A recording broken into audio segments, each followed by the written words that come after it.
Everyone thinks today is the happiest day of my life. If they could see through this French lace veil that costs more than my yearly salary, they'd witness tears that aren't from joy. If they could hear beyond the deafening applause echoing through St. Patrick's Cathedral, they'd catch my heart shattering with each beat of the organ.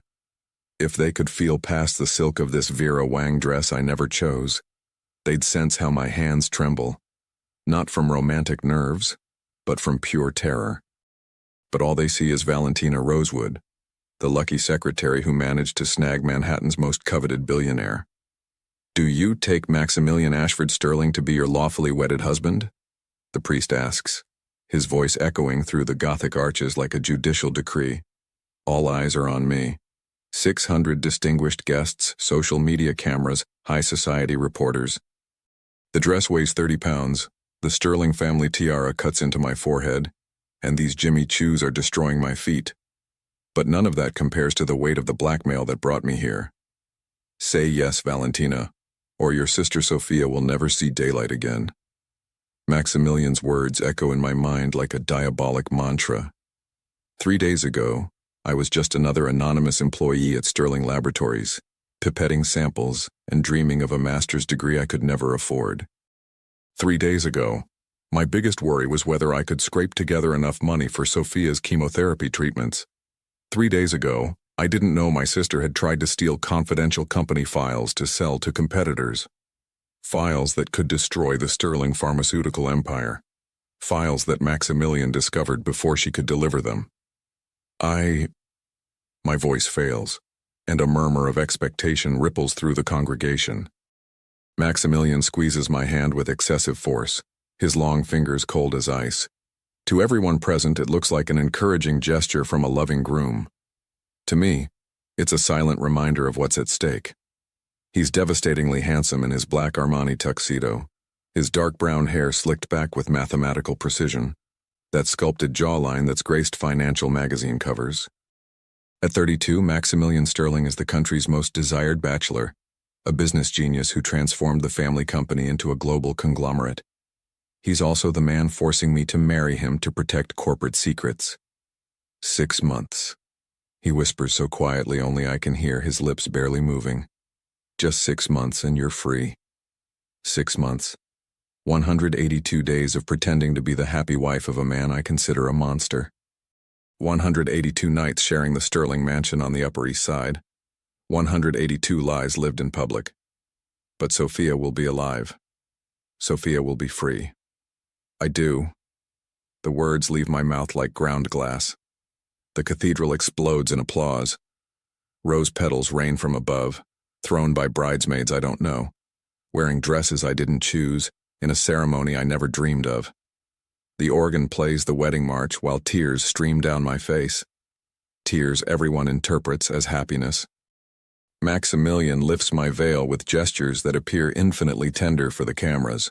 His steel blue eyes meet mine, and for a microscopic moment, I see something that might be regret flickering in his irises. But it disappears so quickly I might have imagined it. "You may kiss the bride," announces the priest. Maximilian's lips touch mine, and it's like being kissed by a marble statue. Cold, hard, devoid of any emotion. It lasts exactly 3 seconds, long enough for photos, too short to awaken any feeling beyond revulsion. More applause, more petals, more lies. "I present to you Mr. and Mrs. Sterling," the priest shouts, and the crowd rises like a wave. Mrs. Sterling. The name resonates in my head like a nightmare. Me, who grew up in a 2-bedroom apartment in Queens, who worked 60 hours a week to pay Sophia's medical bills, who's never had a relationship last more than 3 weeks, am now officially married to one of the world's most powerful men, a man who's known me for exactly 72 hours. As we walk down the cathedral's center aisle, arms linked like a loving couple, Maximilian waves and smiles at guests with the ease of an experienced politician. I try to imitate him, but my smile must look more like a grimace, because I feel my facial muscles protesting against the charade. "Smile, Mrs. Sterling," he murmurs without moving his lips, a skill he must have learned in some billionaire etiquette class. The cameras are watching. "Mrs. Sterling, Every time he speaks that name, I feel like I'm losing a piece of my identity. Valentina Rosewood is disappearing, being replaced by a manufactured version of myself. On the right side of the church, I recognize some colleagues from the lab. Marcus, my supervisor, is visibly shocked. Yesterday, I was his most discreet employee. Today, I'm the company owner's wife. Jenny from reception has her phone raised, probably live streaming to her Instagram followers. They wave as if we're old friends, as if I'm not the same shy person who barely spoke in team meetings. On the left side, New York high society watches us with smiles that don't reach their eyes. Heiresses, CEOs, politicians, celebrities, all clearly curious about the mysterious woman who managed to capture Maximilian Sterling's stone heart. If they knew he has no heart, they'd save their curiosity. The limousine waits outside, decorated with white ribbons and more roses than an entire garden. The driver, an elderly man in an impeccable suit, opens the door with a bow that makes me feel like an imposter. "Congratulations, Mr. Sterling," he says with a refined British accent. "And welcome to the family, Mrs. Sterling." Family. The word hits me like a punch to the stomach. I have family. Sophia. Only Sophia. Everything I've done in life was to protect her, and now I'm betraying all my principles for the same reason. Maximilian helps me into the limousine, his hands firm on my waist. To the paparazzi surrounding us, it looks like chivalry. To me, it feels like prison. The limousine's interior is pure opulence. Italian leather, crystal minibar, glass ceiling showing March's gray sky. Maximilian pours himself a whiskey before we even pull away from the church. "Drink?" he offers, as if we're at a casual business dinner. "It's 11 in the morning," I reply, my first sentence as a wife. "Touché."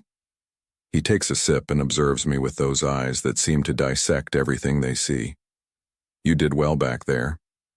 As if it were a business presentation I had to execute. "Where is my sister?" I ask, cutting straight to the point. "Safe."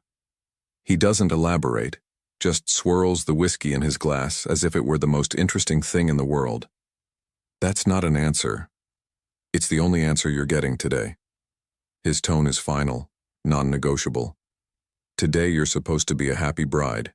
Tomorrow we'll discuss logistics." Logistics. He's talking about my sister's life like it's an Excel spreadsheet.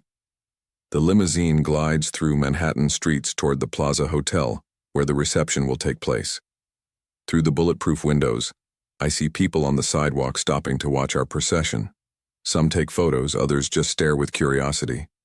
To them, we're just another wealthy couple celebrating love. If they could see the truth. Why me? The question escapes before I can contain it. Maximilian stops swirling his whiskey and looks at me directly for the first time since we got in the limousine. There's something in his expression I can't decipher. It's not cruelty. It's not kindness. It's something in between and disturbing. "You were convenient." Pause. "And you had something to lose." The brutal honesty leaves me speechless. At least he's not pretending there are any feelings involved. "What happens after 6 months?" I insist. "Divorce? Clean, quiet, profitable for you." He finishes the whiskey in one gulp. "You get $10 million and disappear. I get my reputation intact and my business protected." $10 million. Money enough to treat Sophia, to pay for college, to start a new life away from all this.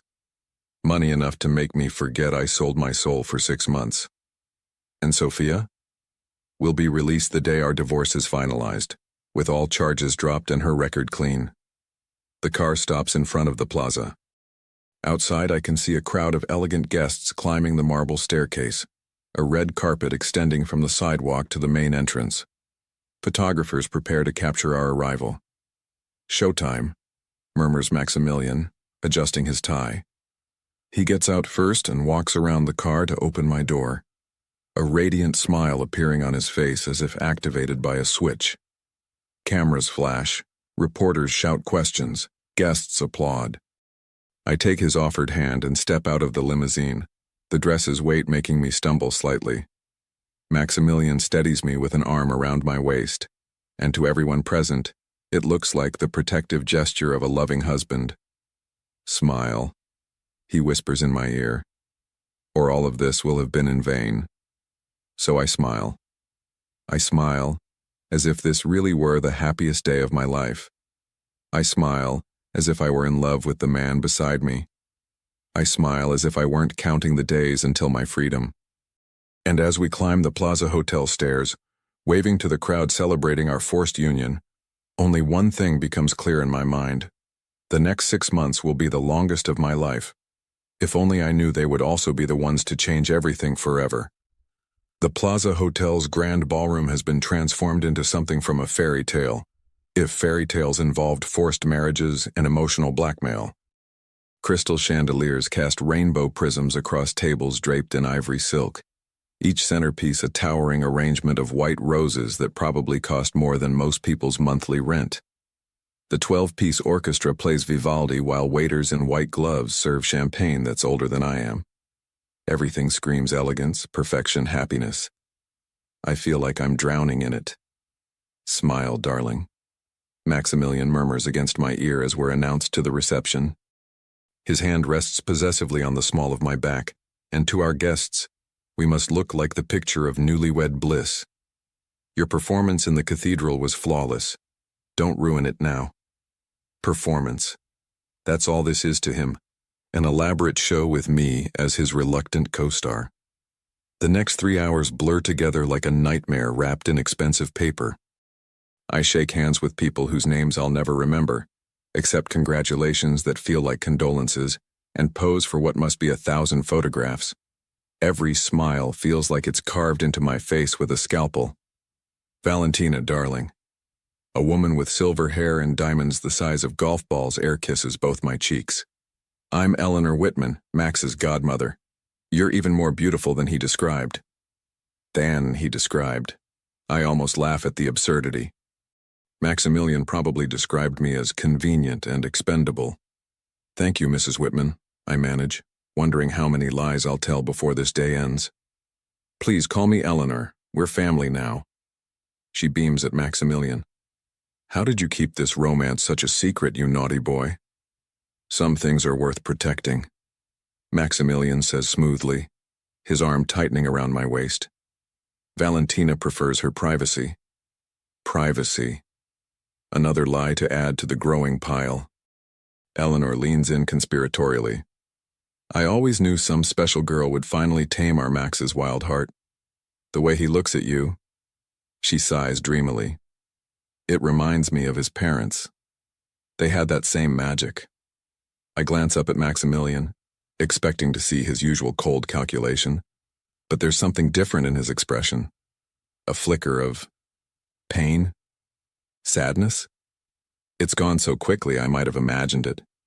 But for a moment, the mask slips. Excuse us, Eleanor, he says, already steering me away. I need to steal my wife for a moment. My wife. The words still sound foreign, impossible.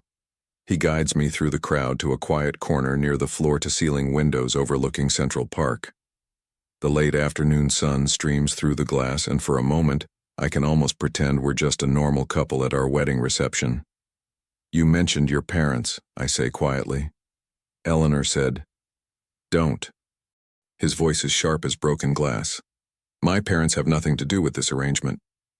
I'm sorry, I didn't mean to. To what? To show human curiosity? He runs a hand through his perfectly styled hair, messing it for the first time today. Save it, Valentina, we both know what this is. But do we? Because for just a second back there, I saw something in his eyes that looked almost vulnerable. Like maybe the cold, calculating billionaire is just another performance, another role he plays. Before I can analyze it further, a distinguished man in his 60s approaches us. He has silver hair and kind eyes behind wire-rimmed glasses, and Maximilian immediately straightens, his mask sliding back into place. Dr. Harrison. Maximilian extends his hand. I'm honored you could make it. Wouldn't miss it, son. Dr. Harrison's handshake looks warm, genuine. Though I have to admit I'm surprised. Last time we spoke, you swore you'd never get married. Plans change, Maximilian says simply. Dr. Harrison turns to me with a smile that actually reaches his eyes. And you must be the miracle worker who changed his mind. I'm Robert Harrison. I knew Max when he was knee-high to a grasshopper. Valentina Sterling, I say, and the name still feels like wearing someone else's clothes.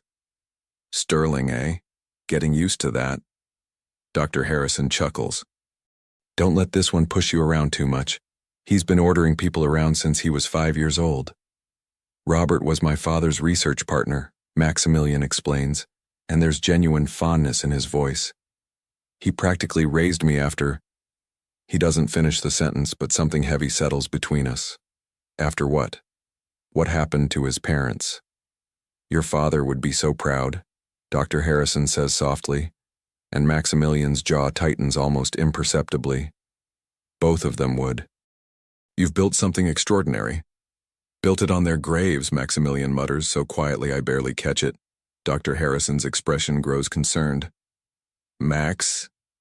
Excuse me, Maximilian interrupts, already walking away. I need some air. He disappears through the French doors leading to the terrace, leaving me alone with Dr. Harrison and a dozen questions I'm not supposed to ask. Don't mind him, Dr. Harrison says gently. Weddings make him emotional. Too many memories. What happened to his parents? The question slips out before I can stop it. Dr. Harrison studies me carefully. He hasn't told you? I could lie, maintain the facade that we're a loving couple who shares everything. But something about this man's kind eyes makes me want to be honest. We haven't talked much about the past. Car accident when he was 16, Dr. Harrison says quietly. They were coming home from a charity gala. Drunk driver ran a red light. Max blamed himself for months. Thought if he hadn't asked them to stay home that night. My heart clenches unexpectedly. 16 years old, losing both parents, carrying guilt that wasn't his to bear. Suddenly, some of Maximilian's coldness makes sense. Not acceptable, but understandable. He threw himself into the business after that, Dr. Harrison continues. Brilliant mind, but he closed himself off from everyone. I always hoped someday he'd find someone who could break through those walls. He smiles at me. I'm glad he found you. Guilt crashes over me like a wave. This kind man thinks I'm the love of Maximilian's life, the woman who'll heal his emotional wounds and bring him happiness. If only he knew I'm just another business transaction. Dr. Harrison. There you are. Eleanor Whitman appears at my elbow, slightly breathless. They're about to cut the cake. I'm swept away before I can finish my conversation, pulled back into the performance. The cake is a 5-tier masterpiece that probably cost more than a car, and Maximilian reappears just in time for the photo opportunity. His mask is firmly back in place, but I notice his knuckles are slightly red, as if he'd been gripping the terrace railing. We cut the cake together, his hand over mine on the knife, both of us smiling for the cameras. He feeds me a bite of chocolate raspberry perfection, and I do the same for him, our fingers brushing in a moment that looks intimate but feels mechanical. More photos, more champagne toasts, more lies wrapped in expensive silk. By 8 o'clock, my feet are screaming in these designer torture devices, and I've perfected the art of smiling while dying inside. The guests are finally starting to leave, offering final congratulations and promises to have us over for dinner. Ready to go home, Mrs. Sterling? Maximilian asks, and the word home hits me like a physical blow. Home. I don't have a home anymore. My tiny apartment in Queens belongs to my old life, the life I traded away 3 days ago. Now I'm supposed to live in his mansion, sleep in his house, pretend to be his wife for 6 months. As ready as I'll ever be, I whisper. The ride to the Upper East Side passes in silence. Maximilian stares out his window, lost in thoughts I can't decipher while I try to process everything that's happened. Dr. Harrison's words echo in my mind. Orphaned at 16, guilt and grief shaping him into the cold man beside me. It doesn't excuse his actions, but it explains them. And maybe, just maybe, it offers a glimpse of the person he used to be before tragedy hardened his heart. The Sterling mansion looms before us like something out of a Gothic novel. All stone facades and tall windows, intimidating and beautiful in equal measure. It's the kind of place that appears in architectural magazines, not the kind of place where a girl from Queens should live. "Welcome home," Maximilian says as the limousine stops. Home. If only it didn't sound like a death sentence. As we walk up the front steps, me still in this impossibly heavy dress, one thing becomes crystal clear. The hardest part isn't over. It's just beginning. The Sterling mansion is even more intimidating from the inside. Marble floors stretch endlessly under soaring ceilings. Oil paintings of stern-faced ancestors line the walls, and crystal sconces cast dramatic shadows in every corner. It's the kind of place where my footsteps echo like gunshots, where every breath feels like trespassing. Mrs. Sterling, an elderly woman in a crisp black uniform, appears as if summoned by magic. "Welcome home. I'm Margaret, the head housekeeper." "Thank you," I manage, still feeling like an imposter wearing someone else's wedding dress in someone else's life. "Margaret has been with the family for 30 years, Maximilian says, loosening his tie as he surveys his domain with the casualness of inherited wealth. "She'll help you adjust. Adjust." As if being imprisoned in luxury is just a matter of getting used to thread counts and wine pairings. "Your luggage has been placed in the Rose Suite, Mrs. Sterling," Margaret continues with professional warmth. "Mr. Sterling thought you might prefer your own space while you settle in." My own space, at least I won't have to share a bed with him. Small mercies. How thoughtful, I say, and surprisingly, I mean it. Whatever else Maximilian is, at least he's not planning to make this arrangement more unbearable than necessary. "I'll show you to your room," Margaret offers, but Maximilian raises a hand. "I'll handle it. Thank you, Margaret." His tone dismisses her, and she disappears as silently as she arrived. We climb a grand staircase that belongs in a museum, my wedding dress rustling against the marble steps like whispered accusations. The second floor is a maze of hallways lined with closed doors, each hiding secrets I'll never know. "My room is at the end of the hall," Maximilian says as we walk. "Yours is here." He stops at an ornate door painted the color of cream. "The Rose Suite has its own bathroom and sitting area. You won't be disturbed." He opens the door and I step into what can only be described as a fairy tale bedroom. Rose-colored silk wallpaper, a 4-poster bed that could sleep 6 people, French doors opening onto a private balcony overlooking the gardens. It's beautiful, luxurious, and feels absolutely nothing like home. It's lovely, I lie. It was my mother's favorite guest room. His voice carries an odd note, something that might be nostalgia if I didn't know better. She always said roses were hopeful flowers. They bloom even after the harshest winters. For a moment, neither of us speaks. The weight of his parents' memory hangs between us like a ghost, and I remember Dr. Harrison's words about 16-year-old Maximilian blaming himself for their deaths.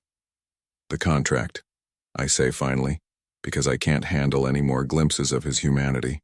It's easier when he's the villain. I'd like to see it. The softness vanishes from his expression like a door slamming shut. "Of course. Business first." He walks to an elegant writing desk and pulls out a thick manila folder.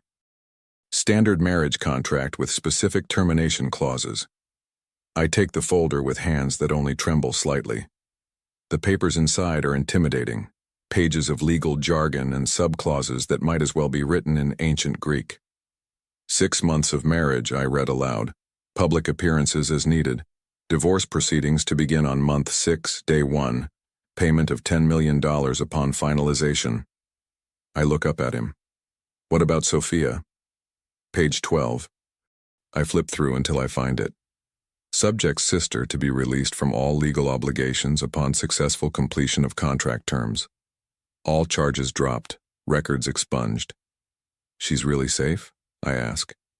"She's at a private facility in Connecticut, receiving the best cancer treatment money can buy." His tone is matter-of-fact, as if he's discussing stock prices. Clean room, experimental treatments, around-the-clock care. She thinks she won a medical lottery. Relief floods through me so powerfully my knees almost buckle. "Thank you," I whisper. "Don't thank me. It's part of the deal." but something in his eyes suggests there's more to it than simple contract obligations. I continue reading. Most of it is standard legal protection, confidentiality clauses, financial agreements, asset protection. But then I reach a section that makes my blood run cold. Conjugal expectations? I read, my voice barely audible. Page 15, he says quietly. The marriage shall maintain the appearance of genuine romantic attachment. Physical intimacy is not required, but may be necessary for public credibility. What does that mean? I demand. It means we hold hands at charity galas. We dance at social functions. We kiss when cameras are present. He's studying my face carefully. Nothing more unless you decide otherwise. I won't decide otherwise. I didn't expect you would. There's no judgment in his voice, no disappointment. Just cold acceptance. I keep reading, looking for loopholes, escape clauses, anything that might free me from this gilded prison. But every paragraph is airtight, every contingency covered. Maximilian Sterling didn't build a billion-dollar empire by leaving anything to chance. One more thing, I say, finding my courage somewhere in the rose-scented air. I want to visit Sophia. No, that wasn't a request. And that wasn't a negotiation. He crosses his arms, every inch the intimidating CEO. You visit her and people ask questions. People ask questions and our arrangement becomes public knowledge. Our arrangement becomes public, and the deal is void. So I'm supposed to just trust that she's okay? Take your word for it? Yes. The simple cruelty of it takes my breath away. He has my sister, my compliance, my entire life. And now he wants my blind faith too. You're a monster, I whisper. I'm a businessman, he corrects. And this is business. Business. I laugh. But there's no humor in it. Is that what you told yourself when you orchestrated this whole thing? When you decided to destroy 2 lives for the sake of your precious reputation? Something dangerous flickers in his eyes. My reputation employs 40,000 people worldwide. My reputation funds research that saves lives. My reputation is worth more than your hurt feelings, Valentina. And what about your soul? What's that worth? The question hangs in the air between us like a challenge.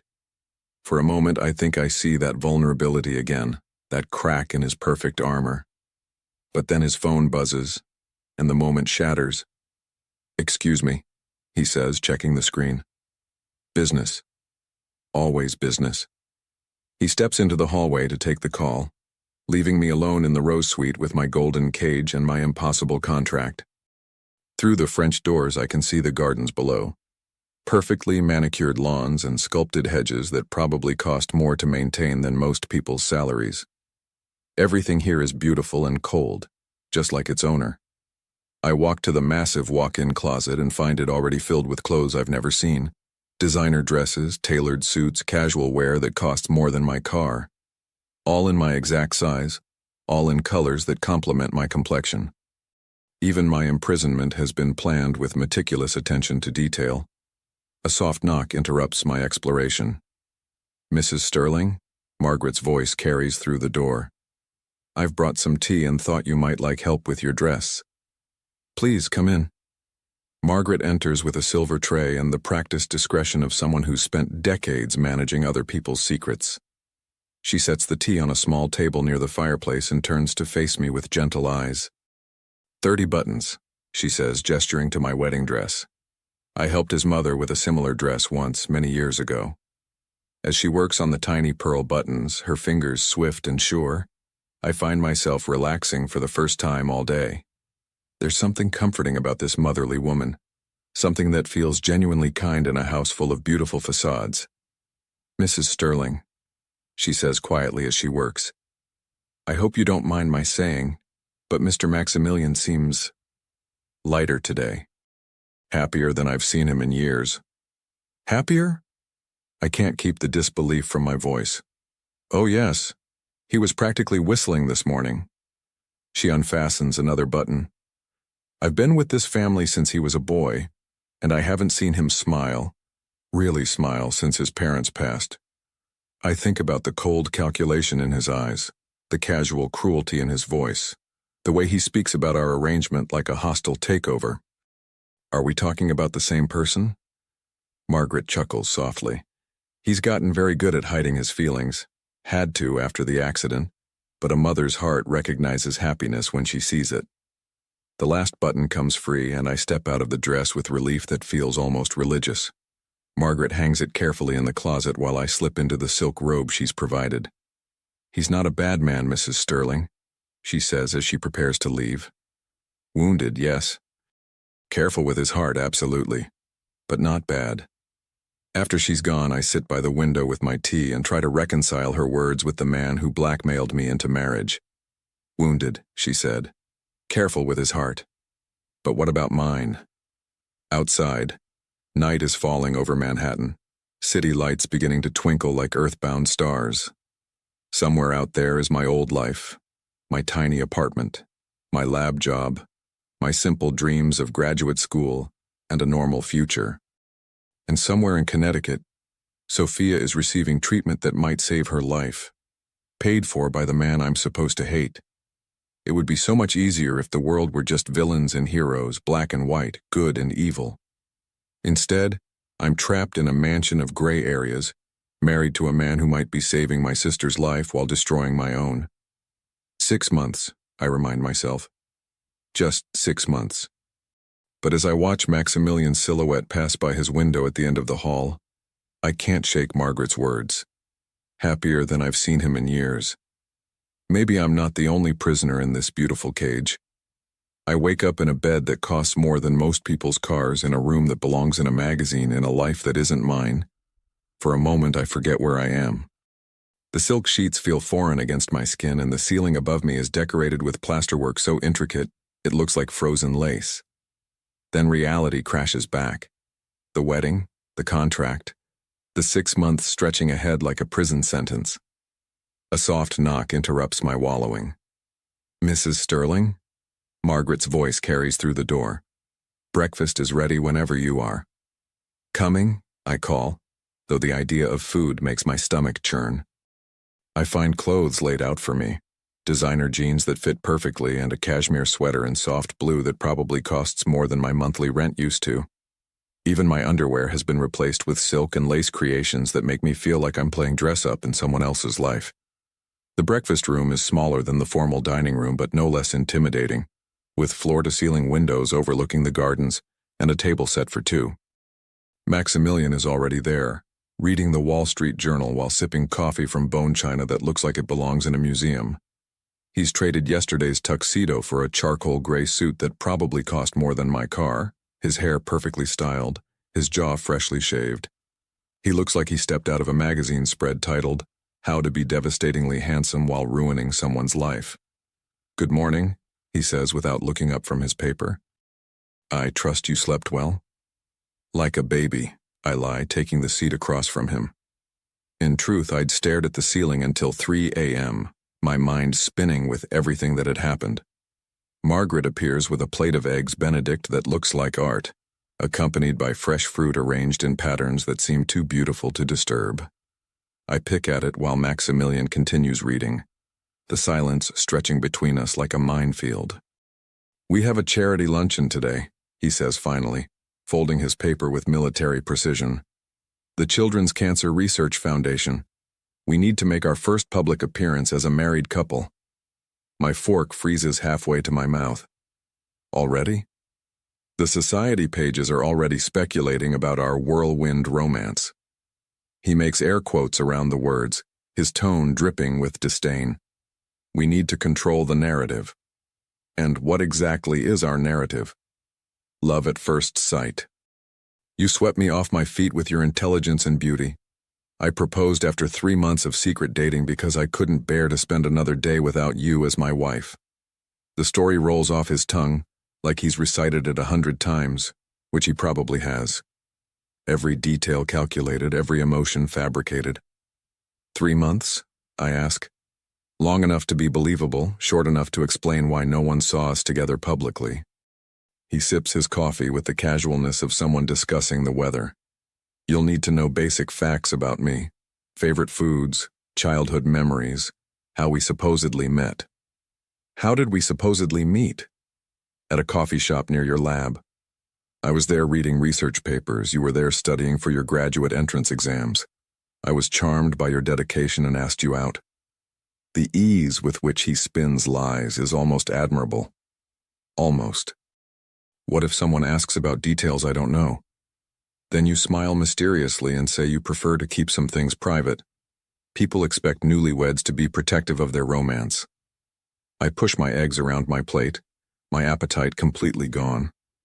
How long do we have to do this? The public appearances, I mean. 6 months. Every charity gala, every business dinner, every social function where Mr. and Mrs. Sterling are expected to appear. He checks his Rolex, probably worth more than my entire wardrobe. The car will be ready at 11:30. What if I'm a terrible actress? For the first time since I've known him, Maximilian almost smiles. You managed to fool 600 people yesterday. I think you can handle a few dozen socialites at lunch. There's something almost encouraging in his tone. Not kind exactly, but not cruel either. It's confusing, this glimpse of what might be normalcy between us. After breakfast, I retreat to my room to prepare for battle. The closet has been stocked with enough clothes to outfit a small country, all in my size, all perfectly coordinated. I choose a navy dress with subtle designer details and shoes that add 3 inches to my height, armor disguised as fashion. At exactly 11:30, I meet Maximilian in the foyer. He's waiting by the door, scrolling through his phone with the focused intensity of someone managing an empire. When he looks up and sees me, something flickers across his face. Surprise. Approval. It's gone too quickly to interpret. Ready? He asks. As ready as someone can be for their first performance as a fake wife. Don't think of it as fake, he says, offering his arm. Think of it as selective truth. The drive to the Plaza Hotel takes 20 minutes through Manhattan traffic. We sit in the back of his black Mercedes, a partition separating us from the driver, classical music playing softly through hidden speakers. Maximilian briefs me on the guest list, who to charm, who to avoid, who might ask uncomfortable questions. Dr. Patricia Mills will be there, he says. She runs the foundation. Brilliant woman, but she has a talent for reading people. Don't let her get too close. Why? What will she see? That we barely know each other. He adjusts his cufflinks, a nervous habit I'm beginning to recognize. That this marriage is about as romantic as a hostile takeover. Then maybe we should know each other better.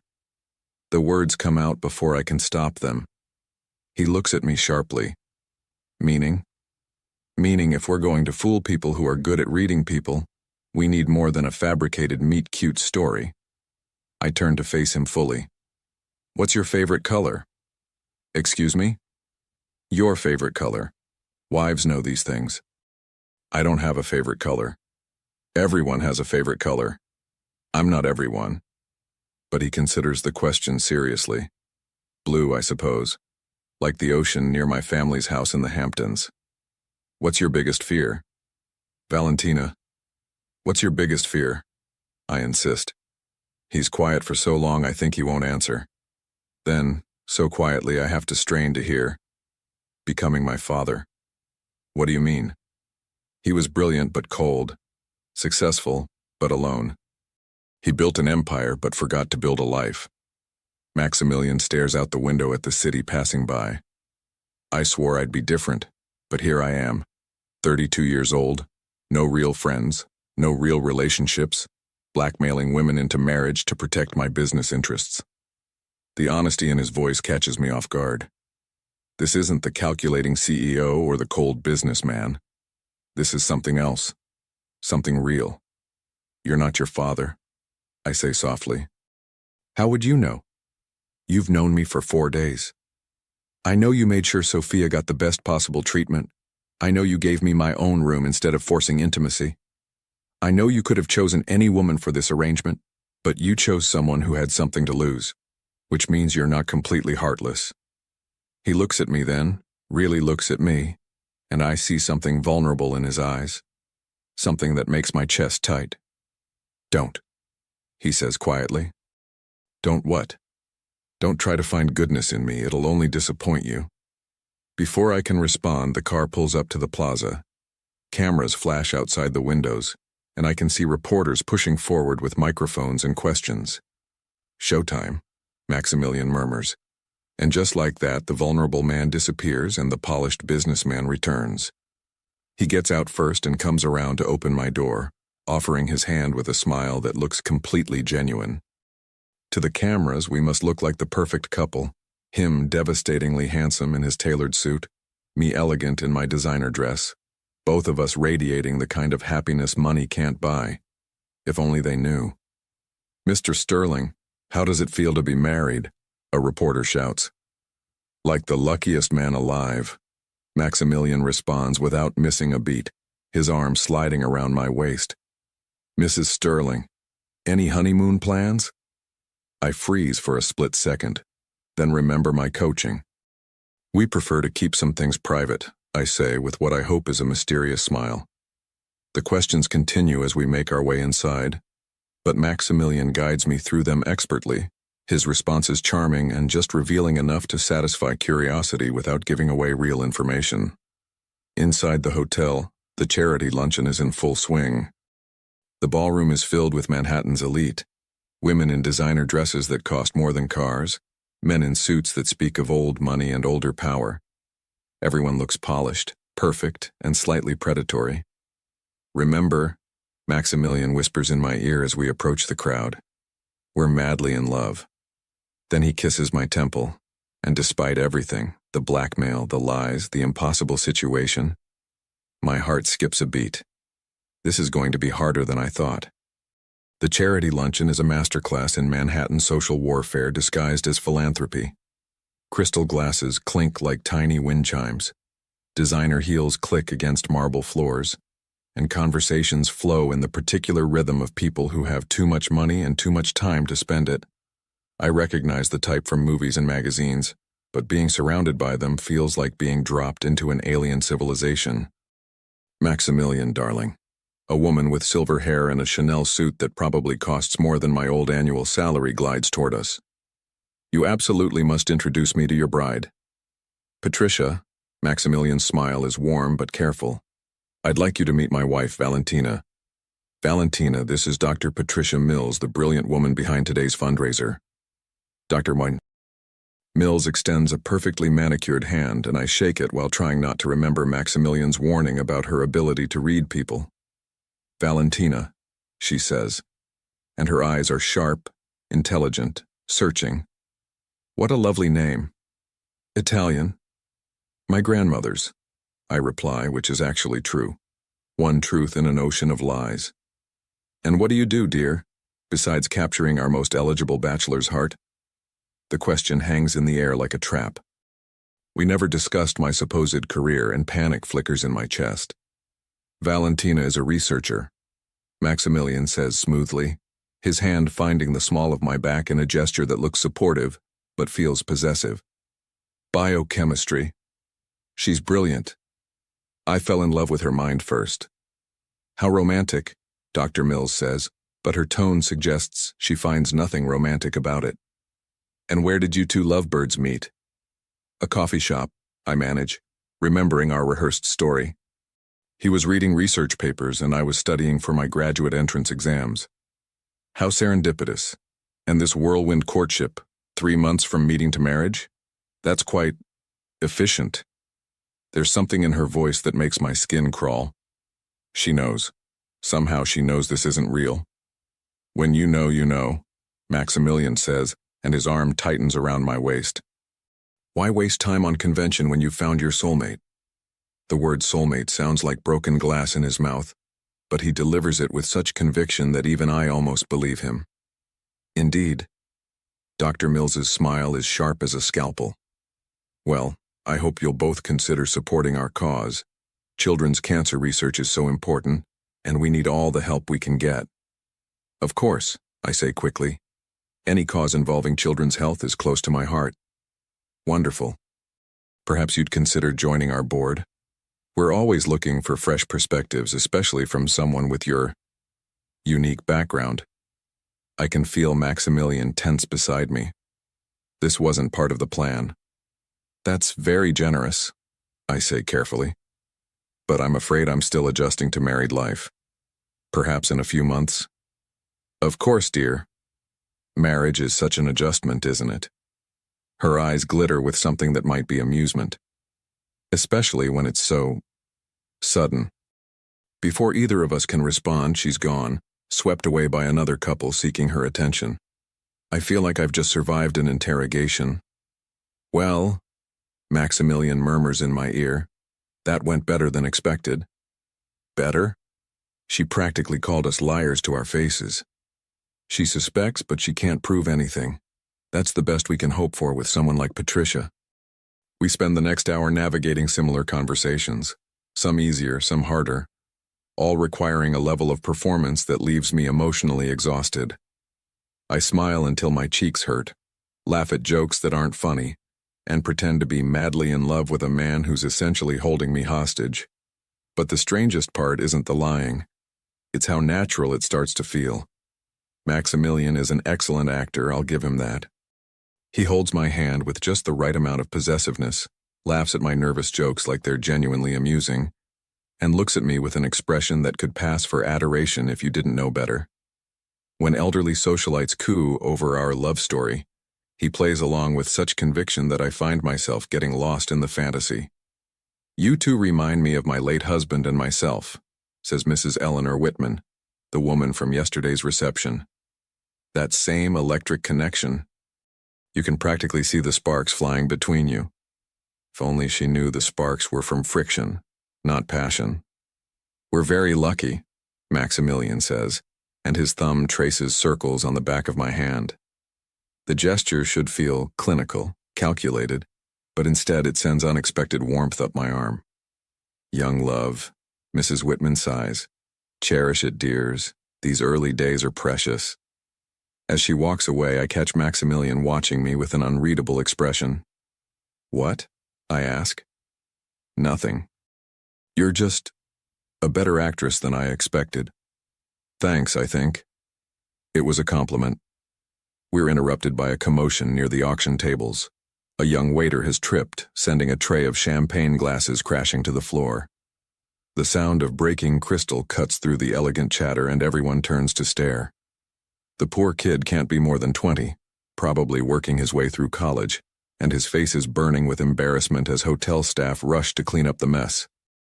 A few guests make disapproving noises and I can see him fighting back tears. Without thinking, I start toward him, but Maximilian catches my arm. Where are you going? To help. Valentina, that's not what? Not something a sterling wife would do? I pull free of his grip. Then maybe you married the wrong person.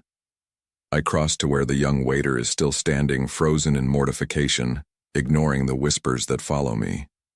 Hey, I say softly. Are you okay? Did you cut yourself? He looks up at me in surprise, probably expecting criticism or dismissal. No, ma'am, I'm fine. I'm so sorry, I don't know how Accidents happen, I tell him firmly. Trust me, I've broken my share of glassware in the lab. The important thing is that no one got hurt. The manager's going to fire me, he whispers. No, he's not.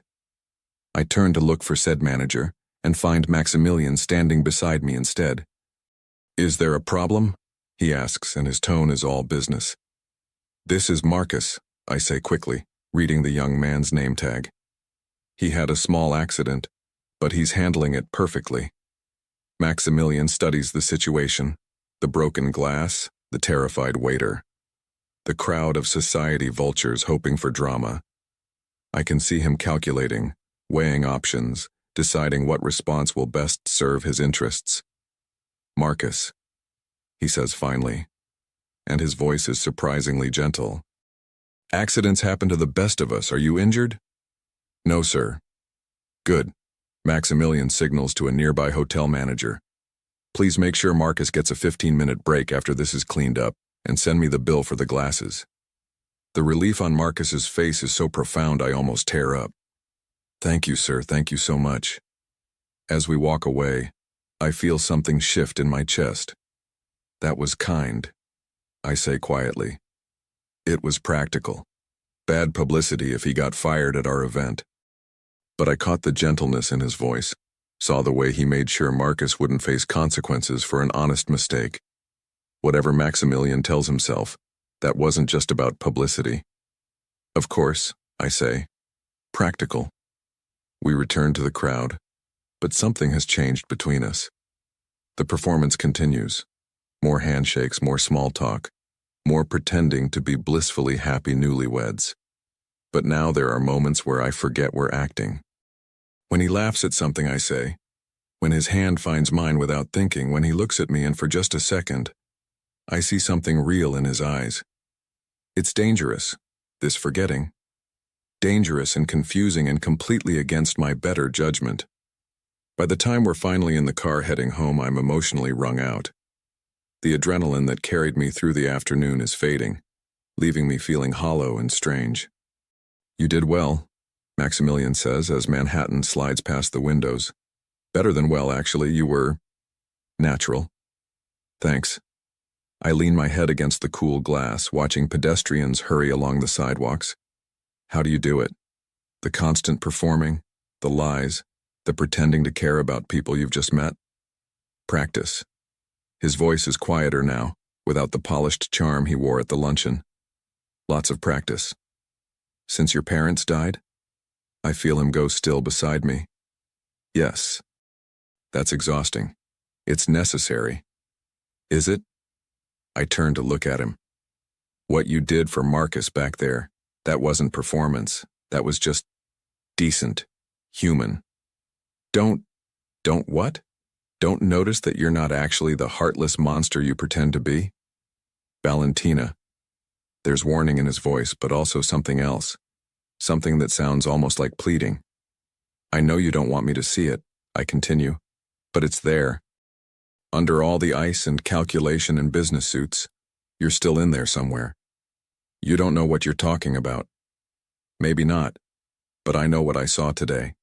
And I know that the man who made sure Sophia got the best treatment possible isn't the villain in this story. Then who is? The question hangs between us, heavy with implications I'm not ready to explore. Because if Maximilian isn't the villain, then what does that make us?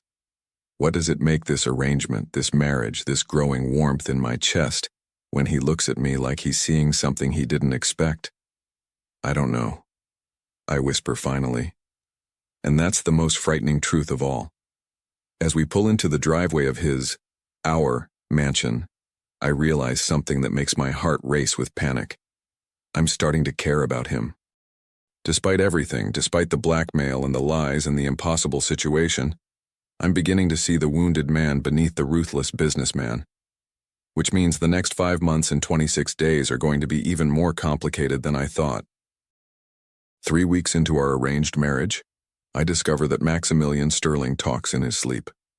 It happens on a Tuesday night when a thunderstorm tears through Manhattan with unusual fury. Rain lashes against the mansion's windows like angry fingers, and thunder rattles the antique frames on the walls. I'm lying awake in my 4-poster bed, listening to the storm, and trying not to think about how natural this life is starting to feel, when I hear it. A cry. Raw, desperate, and definitely coming from the direction of Maximilian's room. I sit up, straining to listen through the storm. There it is again. Not exactly a scream, but close. The sound of someone in pain. My first instinct is to ignore it. Whatever demons chase Maximilian Sterling through his dreams aren't my responsibility. I'm here for Sophia, for the money, for my freedom in 5 months and 6 days. Not to play nursemaid to a man who blackmailed me into marriage. But the sound comes again, and this time I hear words. I'm sorry, so sorry. Should have stayed home. Before I can stop myself, I'm out of bed and padding down the hallway in my silk pajamas and bare feet. The marble is cold against my skin, and every step echoes through the sleeping house like a small betrayal. I stop outside his door, my hand raised to knock. This is crazy. This crosses every line we've carefully drawn between us. But his voice carries through the heavy wood again, broken and young and nothing like the controlled businessman I know. Mom. Dad. I'm sorry. The raw pain in those words shatters something inside my chest. Before I can lose my nerve, I turn the doorknob and slip inside. Maximilian's bedroom is vast and masculine. Dark wood furniture, deep burgundy fabrics, and floor-to-ceiling windows that reveal the storm raging outside. He's in the center of a king-sized bed that could sleep 4 people, but he looks small somehow, vulnerable in a way I've never seen him. His hair is disheveled, his face twisted with anguish, and he's fighting his sheets like they're chains. In sleep, without his careful mask, he looks younger, less like the ruthless CEO who controls my fate and more like the 16-year-old boy who lost everything in a single night. "Maximilian," I whisper, approaching the bed cautiously. "Max, you're dreaming." He doesn't wake, just continues his tortured conversation with ghosts. "Should have made them stay. My fault. All my fault." I reach out tentatively and touch his shoulder. His skin is burning hot, slick with sweat, and the moment my fingers make contact, his eyes fly open. For a heartbeat, he stares at me without recognition, his chest heaving, pupils dilated with residual terror. Then awareness returns, and with it, his walls slam back into place. "What are you doing here?" His voice is rough, gravelly with sleep and emotion. "You were having a nightmare. The sounds you were making." I pull my hand back, suddenly aware that I'm standing in his bedroom in the middle of the night wearing nothing but silk pajamas. I was worried. He sits up abruptly, running both hands through his hair. In the dim light filtering through the storm clouds, I can see his hands shaking slightly. "You shouldn't be here," he says, but his voice lacks its usual command. He sounds tired, defeated. "Probably not," I agree, but I don't move to leave. "Do you want to talk about it?" "No." "The accident?" "You dream about the accident." It's not a question, and he doesn't deny it. Just sits there on the edge of his bed, staring at his hands like they might hold answers to questions he's afraid to ask. "Every night?" I ask gently. "Not every night." He looks up at me, and in his eyes I see something raw and unguarded. "Just the bad ones." "What makes a night bad?" He's quiet for so long, I think he won't answer. Lightning illuminates the room in stark black and white, and for a moment we're frozen like figures in a photograph. Him broken and vulnerable, me caught between comfort and self-preservation. "Days when I have to make decisions like the one I made about you," he says finally. "Days when I become more like him. Like your father." He would have approved, you know, of this arrangement. His laugh is bitter, self-loathing. He would have called it good business, protecting the company, eliminating threats, using whatever leverage necessary to maintain control. But you're not him, aren't I? He looks at me with something that might be hope, if hope could be twisted with despair. I blackmailed an innocent woman into marriage. I'm holding her sister hostage to ensure compliance. I orchestrated an elaborate deception to protect my reputation. How exactly am I different? The question hangs between us like a challenge, and I realize this is the moment everything changes. I can give him the easy answer, the one that maintains our careful distance. Or I can tell him the truth that's been growing in my chest for weeks, the truth that terrifies me more than any contract or threat. "Because you hate yourself for it," I say quietly. "Because you made sure Sophia got the best treatment possible when you could have just locked her away. Because you gave me my own room and my own space when you could have demanded more. Because you protected a young waiter from consequences for an honest mistake when there was nothing in it for you." I move closer, close enough that I can see the flecks of gold in his blue eyes, close enough that I can smell his cologne mixed with the clean scent of his skin. "Because you're in pain," I continue, "and people who feel nothing don't experience pain. Valentina," there's warning in his voice, but also longing, "you're not your father, Max. A man like him wouldn't care that his dreams are haunted by guilt. He wouldn't lose sleep over the lives he destroyed in the name of business." "How do you know?" His voice is barely a whisper. "How do you know what kind of man he was?" "Because I know what kind of man you are. Under all the ice and control and careful calculation, you're still the boy who blames himself for his parents' death even though it wasn't his fault. You're still the person who became successful, not just for the money or power, But because you thought maybe if you were important enough, if you built something big enough, it would somehow make their sacrifice mean something. Tears gather in his eyes, actual tears, and the sight of them breaks something fundamental in my chest. It doesn't work, he whispers. Nothing I build brings them back. Nothing I accomplish makes the guilt go away. I still hear their voices in my head telling me they love me, promising to be home by midnight. Without thinking, I sit down on the bed beside him. What happened that night? The real story, not what the papers reported. He stares at the storm outside for a long moment, and I think he won't answer. Then, so quietly, I have to strain to hear. I was supposed to go with them. Some charity gala for the hospital where my mother volunteered. I was 16 and stupid, and I didn't want to spend Saturday night making small talk with rich people. His voice cracks slightly. So I complained, whined like a bratty teenager about how boring it would be, how I had better things to do. They said I could stay home, but they looked disappointed, like I was choosing Xbox over them. Max. They left at 7, said they'd be home by midnight. I was watching TV in the living room when the police called at 11:47. He turns to look at me, and the pain in his eyes is devastating. If I'd gone with them, we would have left earlier, taken a different route. We would have been home before that drunk driver ran the red light. Or you would have died with them. Maybe that would have been better.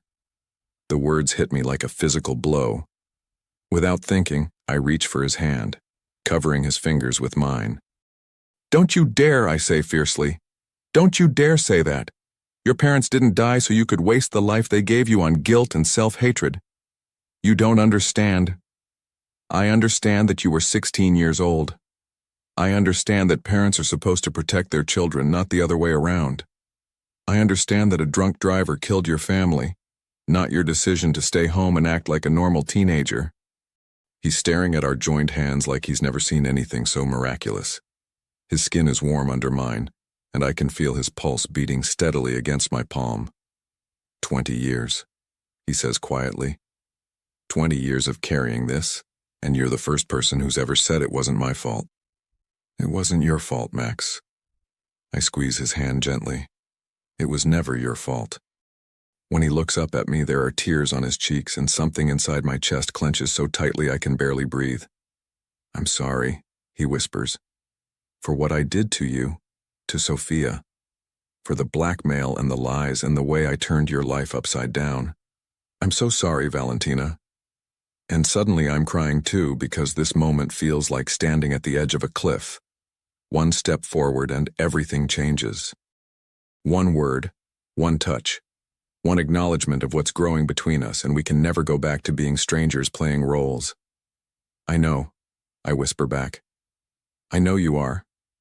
The storm outside is beginning to calm, thunder growing distant, but the electricity in this room has nothing to do with the weather. We're sitting close enough that I can count his eyelashes, close enough that when he breathes, I feel it against my skin. I should go, I say, but I don't move. Yes, he agrees, but his thumb traces across my knuckles. You should. Neither of us moves. We just sit there in the dim light, hands clasped, walls crumbling around us like the storm is washing them away. When he finally leans toward me, it's so slow I have time to stop him. Time to remember all the reasons this is impossible. Time to think about contracts and money, and the fact that in 5 months I'm supposed to walk away from all this. Instead, I close my eyes and meet him halfway. His lips are soft against mine, tentative, questioning. This isn't the cold, perfunctory kiss from our wedding. This is something else entirely. Gentle and desperate and achingly real. When we finally part, we're both breathing hard. This complicates things, he says against my forehead. Catastrophically, I agree. But as I finally return to my own room, my lips still tingling from his kiss, I know there's no going back. The arrangement has become something else entirely. And I'm not sure if that terrifies me or thrills me more. Everything changes after the storm.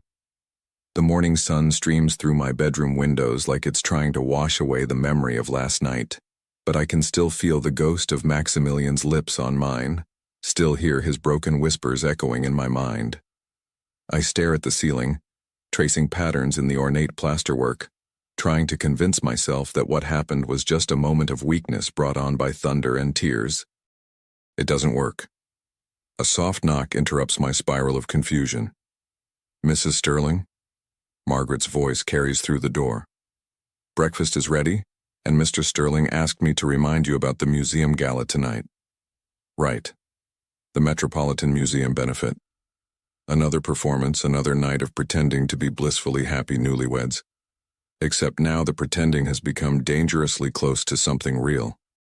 "Coming," I call, though the thought of facing him across the breakfast table makes my stomach twist with anxiety. I dress carefully in a cream-colored sweater and tailored pants, as if the right outfit might somehow restore the professional distance between us. It's a futile hope, but I need all the armor I can get. Maximilian is already in the breakfast room when I arrive, looking impeccably put together in a charcoal suit that probably costs more than most people's mortgages. He's reading the Financial Times, his coffee growing cold beside him, and for a moment I can almost pretend last night never happened. Then he looks up. The careful mask he's worn for weeks is gone, replaced by something raw and uncertain. His eyes find mine across the room, and the air between us crackles with unresolved tension. "Good morning," he says quietly. "Morning." I take my usual seat across from him, hyper-aware of every movement, every breath. Margaret appears with perfectly prepared eggs Benedict, but I can barely look at the food. The silence stretches between us like a tightrope, fragile and dangerous. "About last night," Maximilian begins, then stops, running a hand through his hair in that gesture I'm beginning to recognize as his tell when he's nervous. "We don't have to talk about it," I say quickly. "Don't we?" His eyes search my face. "Because I can't stop thinking about it. About what you said. About the kiss?" The word hangs in the air between us, loaded with implications neither of us is ready to face. "Yes." He sets down his coffee cup with deliberate precision. "That kiss changed everything, Valentina. It doesn't have to." The words come out too fast, too desperate. "We can pretend it never happened. Go back to the arrangement, the contract, can we?" He leans forward, his voice intense. "Because I've been sitting here for 2 hours trying to convince myself that what I felt last night was just gratitude or relief or some kind of Stockholm syndrome. But it wasn't, was it?" My heart hammers against my ribs. "Max, I'm falling in love with you." The confession hits me like a physical blow. I stare at him speechless, watching something vulnerable and terrified flicker across his features. "I know it's impossible," he continues, his words tumbling together in a rush. "I know I have no right to feel anything for you after what I've done. I know this whole situation is insane and wrong and completely—" "Stop." The word comes out sharper than I intended. He falls silent, watching me with an expression that looks like he's bracing for a blow.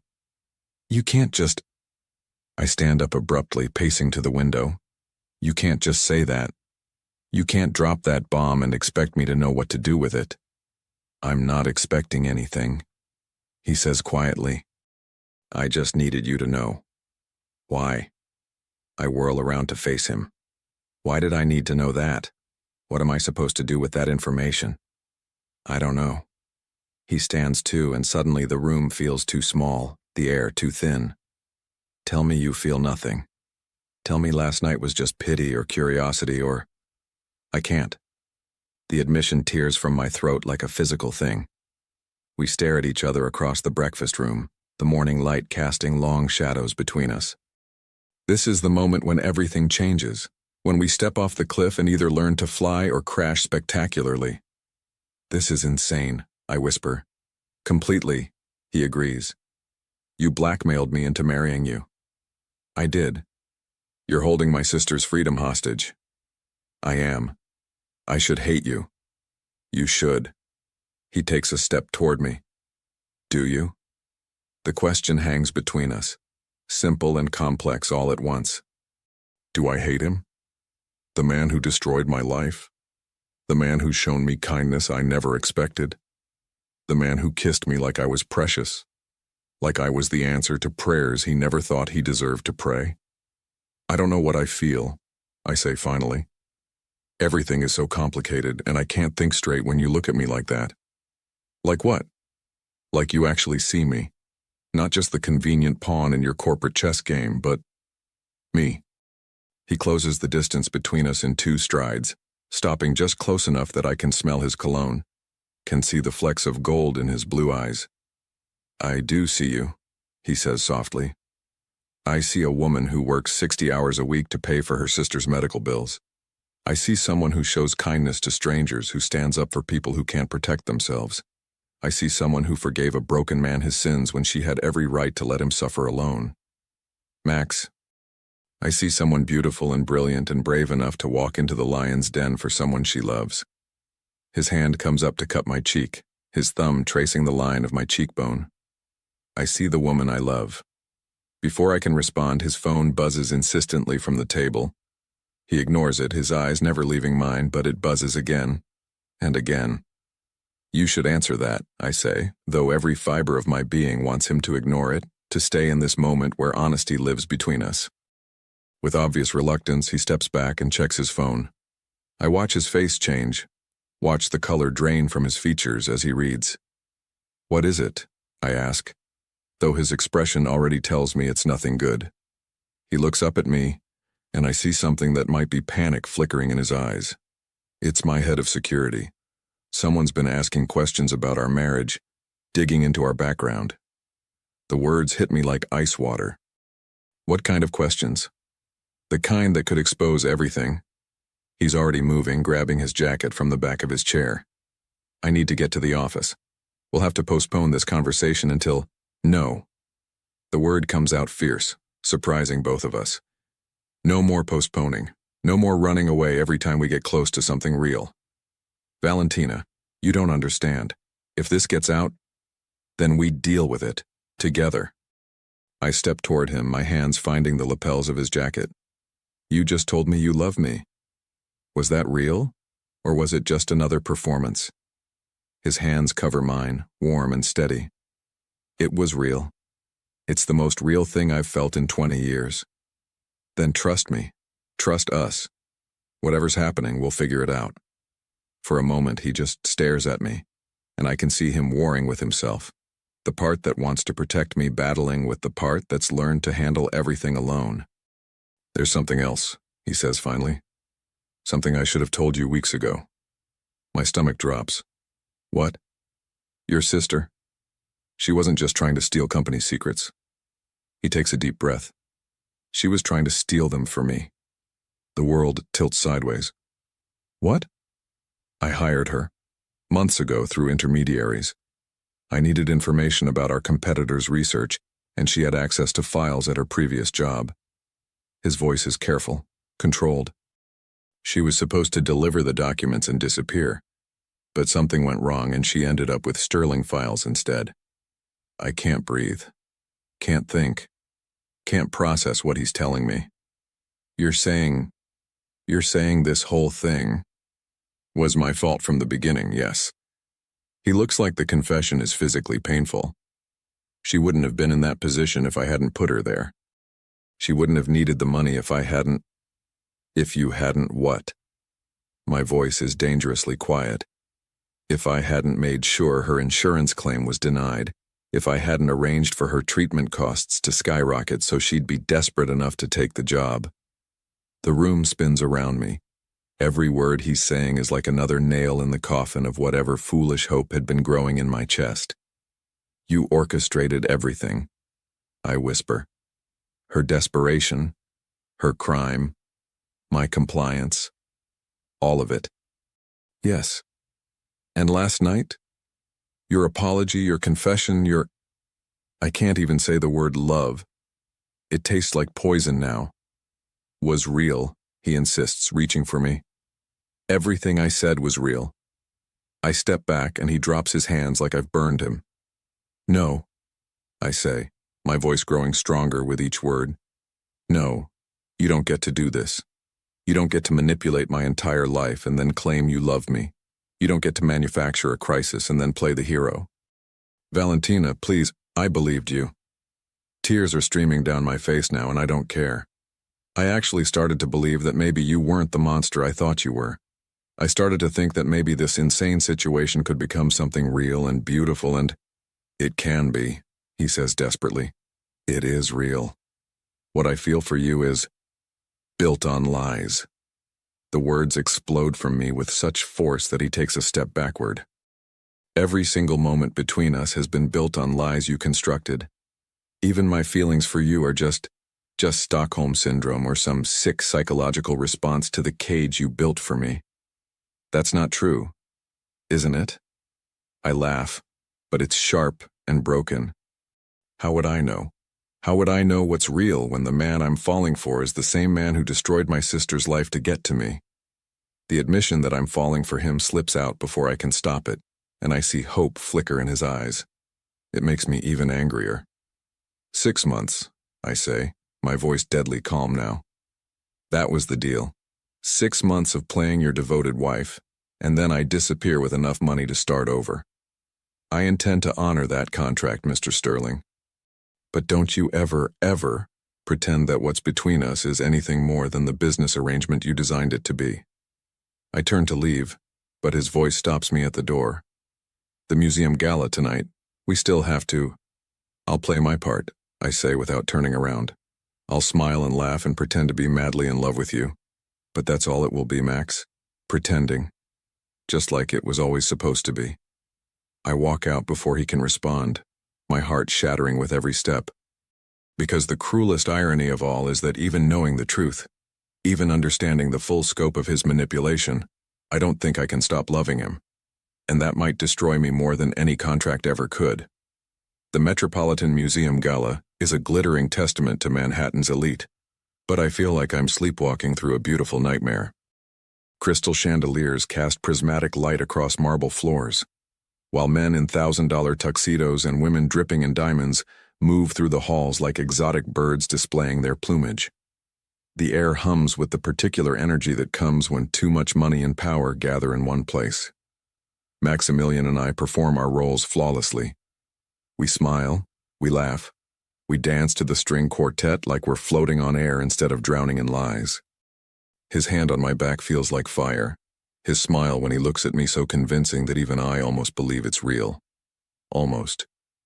You two are positively radiant, gushes Mrs. Eleanor Whitman, appearing at our side during a brief respite from the dance floor. Marriage clearly agrees with you both. We're very happy, I say, the lie sliding off my tongue like silk. Beside me, Maximilian's grip on my waist tightens imperceptibly. I can see that, the way you look at each other. She sighs romantically. It reminds me of the great love stories, the kind that survive anything. If only she knew that ours is the kind that survives nothing. As Mrs. Whitman glides away to terrorize other couples with her romantic observations, I catch sight of a familiar figure across the room. Dr. Patricia Mills, the sharp-eyed foundation director from the charity luncheon, is watching us with the intense focus of a scientist studying a particularly interesting specimen. She knows, I murmur to Maximilian. I'm aware. His voice is tight. My security team briefed me. She's the one who's been asking questions. Before I can respond, Dr. Mills is gliding toward us with the predatory grace of a shark scenting blood. Mr. and Mrs. Sterling, she says, her smile sharp as broken glass. How lovely to see you again. Dr. Mills, Maximilian replies smoothly. Thank you for coming. Oh, I wouldn't miss it, especially not when there's such fascinating conversation to be had. Her eyes glitter with malicious intelligence. I've been doing some research on your whirlwind romance. Such an interesting story. My blood turns to ice. Research? You'd be amazed what public records can tell you about a couple's history. Or in your case, she pauses dramatically. The complete absence of any history whatsoever. Maximilian steps slightly forward, a subtle but unmistakable gesture of protection. I'm not sure what you're implying, Patricia. I'm not implying anything, darling. I'm stating facts. Her smile widens. Like the fact that Valentina Rosewood didn't exist in Maximilian Sterling's world until exactly 4 days before your wedding. No shared social circles, no mutual friends, no paper trail of a relationship whatsoever. The room suddenly feels too small, the air too thin. Around us, other guests continue their conversations, blissfully unaware that our entire world is imploding. Some couples value their privacy, I manage. Privacy, yes, but complete erasure of a 3-month relationship? That's not privacy, dear. That's fiction. What do you want, Patricia? Maximilian's voice is dangerously quiet. The truth would be refreshing. She takes a sip of her champagne, clearly enjoying herself. But if not the truth, then perhaps a generous donation to my foundation. Say, $50 million? Blackmail. She's blackmailing us with our own blackmail. The irony would be funny if it weren't so terrifying. That's quite a donation, Maximilian says carefully. For quite a story. I imagine the media would be very interested to know that Manhattan's most eligible bachelor entered into a business arrangement disguised as a marriage, especially when that arrangement involves... She turns her predatory smile on me. What was it that brought you into this situation, my dear? Family troubles. Sophia. She knows about Sophia. I feel the walls closing in, feel the careful house of cards we've built beginning to tumble. In a few hours, this will all be over. Our secret will be splashed across every gossip blog and society page in the city. Maximilian's reputation will be destroyed, and I will have caused the downfall of the man I love, despite everything he's done. The realization hits me like lightning. I can't let that happen. Excuse me, I say quietly, and before either of them can respond, I'm walking away. Not toward the ladies' room or the balcony, but toward the museum's main entrance, toward the street, toward freedom. I make it 3 blocks before Maximilian catches up with me. Valentina, wait. I stop on the corner of 5th Avenue, the city's energy swirling around us like a living thing. Traffic rushes past. People hurry by with their own dramas and dreams, and none of them have any idea that my world just ended. Where are you going? He asks, slightly out of breath. Away. I turn to face him, and something in my expression makes him step back. I'm done, Max. I can't do this anymore. She was bluffing. Patricia Mills is all bark, and no, she wasn't. I laugh, but there's no humor in it. She knows everything. About Sophia, about the arrangement, about all of it. And you know what? I'm glad. Glad? Because now I don't have to pretend anymore. Now I can stop lying to everyone, including myself. He runs a hand through his hair, messing up the perfect styling. What are you saying? I'm saying this ends now, tonight. Not in 4 months and 3 days, but right now. The contract can go to hell along with everything else. The words come out fierce, liberating.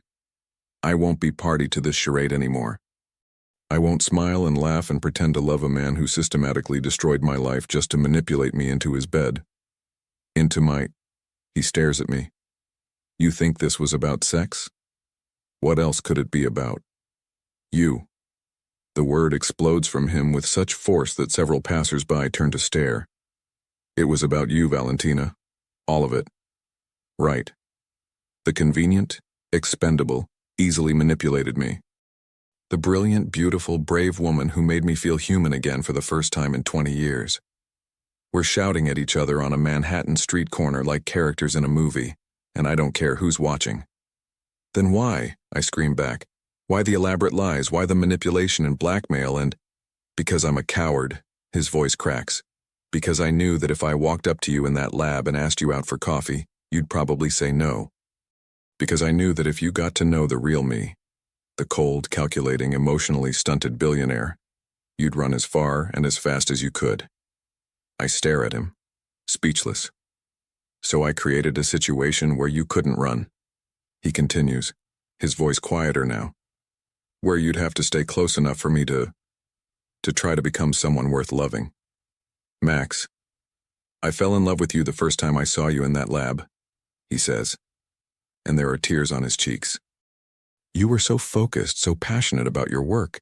You didn't even notice me standing there for 10 minutes watching you pipette samples like you were conducting a symphony. And I thought if I could just get you to see me, really see me, maybe you could love me too. The confession hits me like a physical blow. Every assumption I've made, every conclusion I've drawn, suddenly shifts and reshapes itself. You orchestrated all of this. Because you had a crush on me? I orchestrated all of this because I'm broken and selfish and I wanted something beautiful for myself for once in my life. He wipes his eyes with the back of his hand. And then you were so much more than I imagined. So kind and fierce and incredible that I started to think maybe I didn't deserve to keep you, even in a cage I built myself. A taxi honks nearby, and the sound jolts me back to the present moment. We're standing on a busy street, both crying, both destroyed by the weight of truths too long held. The security threat, I say suddenly. This morning, you said someone was asking questions. Was that real? Dr. Mills has been investigating us for weeks, but Valentina... He steps closer, hope flickering in his eyes. I was going to tell you everything tonight. After the gala, I was going to confess everything and then tear up the contract.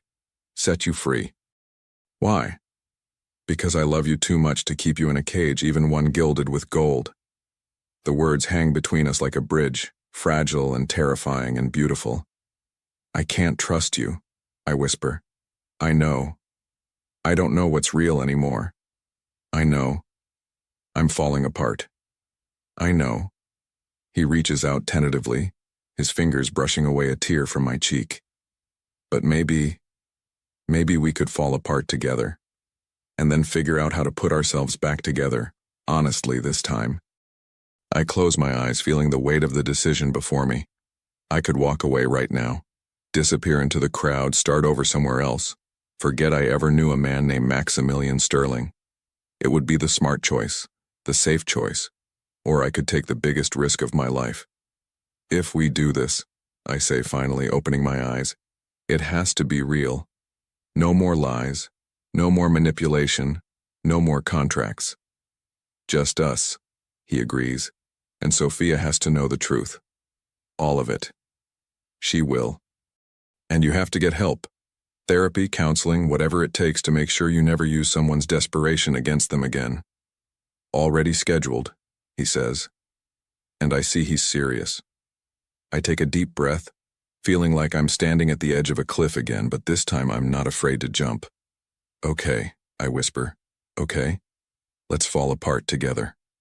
When he kisses me this time, it's not desperate or broken or weighted down with lies. It's a promise, a beginning, a choice we're making together. And for the first time since this all began, I know it's real. 2 years later, the coffee shop near Columbia University is nothing like the fictional one from our made-up meet-cute story, but it's become our place anyway. I'm grading biochemistry papers when Maximilian slides into the seat across from me, 2 steaming cups in his hands, and that smile on his face that still makes my heart skip beats. How did the interview go? I ask, accepting the coffee with a grateful sigh. They offered me the position. He can't quite contain his excitement. Assistant professor of business ethics at NYU. Ethics? I raise an eyebrow teasingly. Are you sure you're qualified for that? My therapist thinks the irony will be good for my character development. We both laugh because if you can't find humor in your own redemption arc, what's the point? It's been 2 years since that night on Fifth Avenue when our house of lies finally collapsed. 2 years of therapy, both individual and couples. 2 years of rebuilding trust, of learning to love honestly, of figuring out who we are when we're not performing for anyone. Dr. Mills never did publish her exposé. Turns out even the most predatory socialite has a soft spot for genuine love stories, especially ones that involve $50 million in charitable donations freely given. Sophia called this morning, I tell him, gathering my papers into a neat stack. The wedding planning is officially driving her insane. Marcus seems happy enough, Maximilian says, grinning. Who would have thought our favorite waiter would end up stealing your sister's heart? Who would have thought a lot of things? The engagement had been a surprise to everyone, including Sophia and Marcus. But watching them together, two people who found each other without manipulation, without contracts, without anything but genuine affection, has been a kind of healing for all of us. "Are you ready to go?" Maximilian asks, checking his watch. "We don't want to be late." "Where exactly are we going? You've been mysteriously secretive all week." His smile turns mysterious. "You'll see." 20 minutes later, we're standing in the same lab where I used to work, where he first saw me, and fell in love with a woman who didn't know he existed. It's been transformed for the evening. Fairy lights strung between the equipment, roses arranged in beakers and test tubes, candles flickering safely away from any flammable chemicals. "Max," I breathe. "What is this?" "Our real first date," he says simply. "The one we never got to have." Marcus appears from behind a centrifuge, wearing his catering uniform and carrying a tray of what appears to be molecular gastronomy, masquerading as hors d'oeuvres. "The lab-themed menu you requested, Mr. Sterling," he says with a wink. "You enlisted Marcus in this madness?" "Sophia helped too. She said you'd appreciate the scientific romantic gesture." I turn in a slow circle, taking in every detail.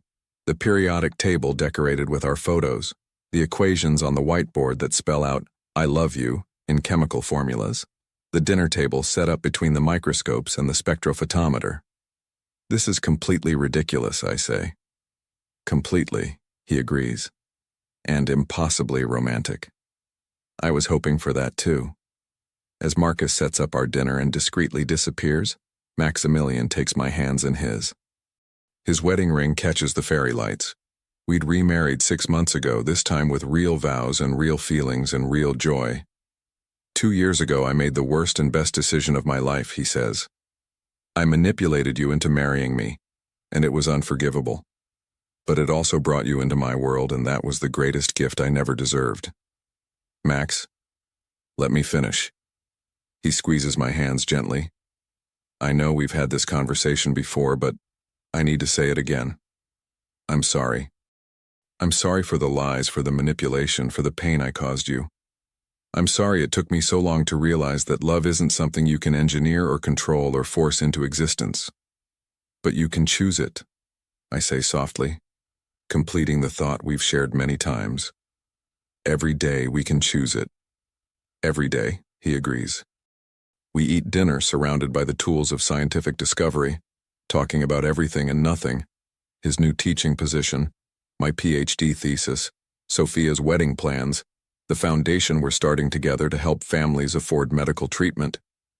It's not the fairy tale romance I dreamed about as a little girl.